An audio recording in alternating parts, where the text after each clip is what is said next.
After playing this game for almost a week, I'm finally ready to start discussing NBA 2K14. Is it good? Is it the same as last year? Now, before I get into that, let me talk about my team. I haven't started on my team yet, and that's because I'm still waiting on 2K to confirm whether or not what we do in the current gen is going to transfer over into the next gen. They are the only company so far that has not come out and said that you can do that. Maybe that's just their marketing strategy. I don't know. I think it's a new move to not let us know what we can expect, because Call of Duty already came out and said if you start prestiging on the current gen, if you ever upgrade to the next gen and get this game, you're going to be able to continue whatever prestige you're on. FIFA did the same thing. FIFA said if you start a My Career or if you start an Ultimate Team, when you get the next gen version, your Ultimate Team is still going to be there. Your My Career, you can pick off where you left off. 2K has not come out and said that. So for my team, I'm waiting because I don't want to waste VC and I don't want to waste time. Because let's say I open up packs and I get Allen Iverson on the current gen, and then I find out next gen it doesn't carry over. So now I got to start all over again. I have to leave Allen Iverson. I was excited. I got Allen Iverson on current gen, but then next gen, he's not going to be there. So for my team, I'd rather not have to do that, not have to suffer that kind of disappointment. I just want to wait until they confirm it, or who knows, maybe my team won't be on next gen. They still didn't even confirm that yet. So I'm just waiting on info for that. So now let me just talk about the gameplay for current gen NBA 2K14. I've gotten so many questions. People are asking me, is it worth it to get current gen 2K14? How much different is it from 2K13? And I have to say that after playing for about a week, it's not that much different. There's a few tweaks here and there that are better, but a lot of the same issues that NBA 2K13 had, you have here in 2K14, and here's one of them. Your teammates are dumb. What was that? I just passed it to my wide open teammate off of a screen, and look what he does. He could have just shot that, right? But then he protects the ball. That allows time for the defense to get back into play, and then he does a fadeaway, and that's a travel. So this play is just all kinds of fail. Look at that. So if you're playing My Career and you're not a point guard, you're still gonna have all the frustrations of watching your teammates make dumb plays just like this. When you play as a point guard, there's not as many moments as this because you're gonna have the ball for most of the time. But if you're playing any other position, you're gonna witness your teammates making very silly plays on offense and on defense. Now I want to talk about the controls.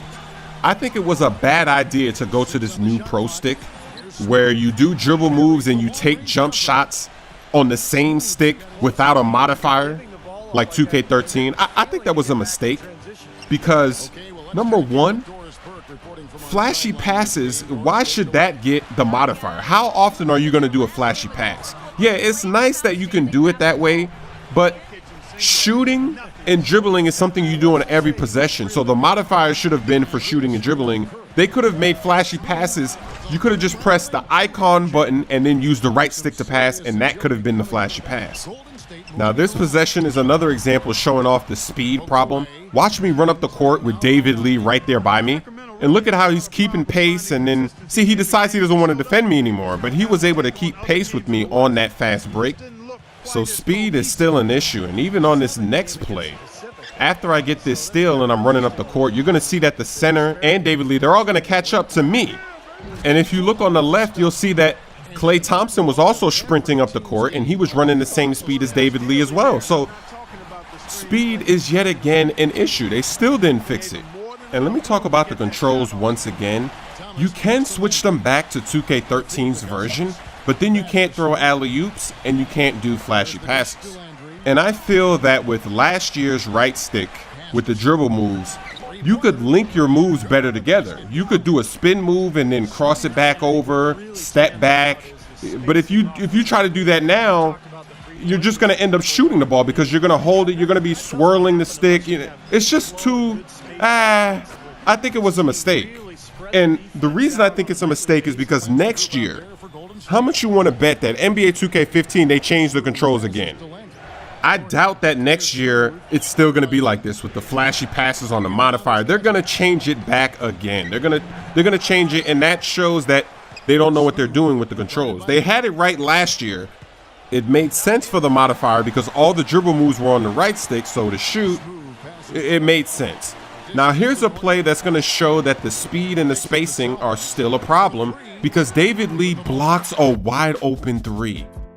And there was no hesitation from John Salmons. He shot that ball immediately, yet David Lee was able to get back into play in time to block the shot. And if you look at his feet, he actually skips a couple of steps in order to make that block possible. You see 1 step, 2 step, and then look at how far he goes on that 3rd step. He just moves both of his feet. It's like he cheats to get there and clear that space because see, the spacing in this game is still incorrect. They claim to, fix the spacing, but that's not true because the same problem in 2K13 is happening in 2K14. Wide open jump shots are getting blocked that should have no chance to get blocked.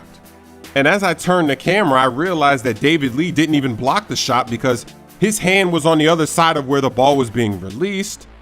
Another problem with NBA 2K14 is the way that the defense is programmed. So now what they do on defense is they make all the players sag in the paint.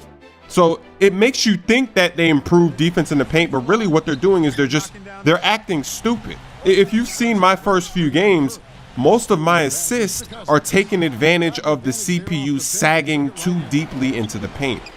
So that makes it easier to shoot threes, and I have to make a video specifically for that because there's a lot I need to explain, and also the way that your teammates are reacting. They're not moving into the open spots that they should be. Now here's another issue that still made it over into this game, and this is what they should have worked on. Instead of adding the flashy pass, they should have worked on this right here. I almost got a turnover. You see, I was trying to pass it to Thornton. I didn't use an icon pass, I just pointed at him, but then they make me throw it to Landry. So I'm lucky that that was a kickball violation somehow, but you see I'm passing it to the wrong person. So once again, we're forced to use the icon pass for almost every pass we make because you don't know where it's gonna go. In this video, I didn't get a chance to talk about the rebounding and some of the other issues. I have to do it in another video. But if you've been watching my gameplay so far, you've seen a lot of these things happening already. Your performance tonight, clearly a coming out party. You've made it known now that you'll be around the NBA for a long time. Does that sound about right? Yeah, it sounds about right if this was some made-for-TV movie or something. I mean, come on, real life don't work that way, man. There aren't moments as cut and dry as you'd like to believe. I don't just step out on the court one day and have a coming out party. It's a process, man, a long process. And tonight was a really nice step for me. But only a step. And there'll be plenty of more before all is said and done.